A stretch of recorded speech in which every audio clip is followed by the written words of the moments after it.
Chapter 51. Awake, O arm of the Lord. In a sense, chapter 51 is a call to arms, not to military power, but to priesthood power. The Lord is extending a call to the righteous in Israel to rise up to their full potential, to stand before the Lord in light and righteousness and become the true sons and daughters of Abraham and Sarah. Christ said that God was able to raise up children to Father Abraham from stones. Now he encourages the descendants of Abraham to look to their parents, Abraham and Sarah, as the quarry from whence they were digged. Just as Abraham was once alone, the Lord blessed him in his old age to become the father of many. So Zion too will multiply and increase from few to many when it awakes to its full promise. As Zion increases in righteousness, its beauty too will increase. Her waste places, meaning those places that were destroyed through violence and natural disasters, will be rebuilt, and her wilderness will become like Eden, full of beauty and joy and music. The Lord will then call these people his nation, the nation of Zion. He says his arm will judge the people. God does not mean that his literal arm will judge the people, but that his servant, who serves as the outstretched arm of God, will judge the people in truth, equity, and righteousness. The heavens and the earth may vanish and be replaced by a new heaven and a new earth, but God's salvation shall be forever. And if we will hearken to his word, the laws of God will be embedded in our very souls, written in our hearts, and we will have no more disposition to do evil. Then, when we are founded in great faith, we will never fear the threats and ridicule of others again. In other words, as we grow in faith, we will doubt our doubts before we doubt the Lord again. The Lord says, "Awake, awake, put on strength, O arm of the Lord." Again, God isn't telling his literal arm to wake up. He's telling his nation, both the people and their leader, to wake up and remember who they are and what they can do.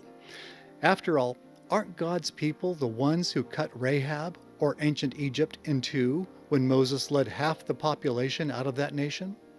Aren't God's people the ones who dried up the Red Sea so they could pass over on dry ground?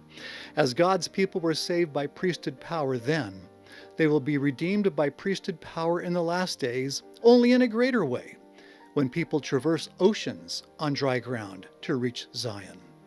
Why should we fear what man can do when we have the greatest power in the universe? But we can only access the power of the priesthood through faith and righteousness. God has covered us in the shadow of his hand, and he will yet say to Zion, "Behold, thou art my people." And in doing so, he will bless us with astonishing power. Then God will turn his attention to Jerusalem, the ancient city, whom he will also tell to awake, awake, and stand up. For years this city, and Jews around the world, will have drunk from a bitter cup, even the cup of trembling wrung out. In the last days, when the tyrant will make war upon Jerusalem, she will be abandoned by other nations, and there will be none to guide her among all the sons she hath brought forth. The Book of Mormon clarifies this passage from Isaiah. 2 prophets will be sent to Jerusalem, 2 followers of Christ and bearers of his priesthood. No doubt these 2 men will be sent by God's servant, the prophet, to exercise mighty priesthood power to save Jerusalem from destruction when the armies of the Assyrian rage against it. Thy sons have fainted, Isaiah says, meaning Jerusalem's own people have exhausted their ability to defend themselves. Thus these 2 come to them, and they lie at the head of all the streets as a wild bull in a net. They are full of the fury of the Lord, the rebuke of thy God. We learn that in the end, these 2 servants will be overcome and killed, but for 3.5 years they will defend the city with mighty priesthood power. Then the Lord will appear to Jerusalem's survivors at the Mount of Olives and will save them. He will show them the wounds in his hands and feet, and they'll be converted and healed. The Lord himself will then take away the cup of trembling from these people and give it to their oppressors.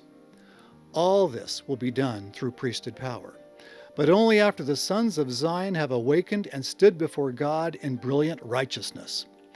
Awake, awake, stand up, O Jerusalem. Awake, awake, O sons of God. Awake and put on the strength and power of priesthood to bring again Zion and the redemption of Israel. exercise the priesthood in faith and righteousness, even to the quashing of armies and the saving of Zion. For, as a great leader once said, priesthood is the greatest power on earth. Worlds were created by and through the priesthood. God is calling his sons and daughters to awake in Christ, to believe in him and follow his servants, the prophets. The time has come to not only understand Isaiah, but to hearken to his words.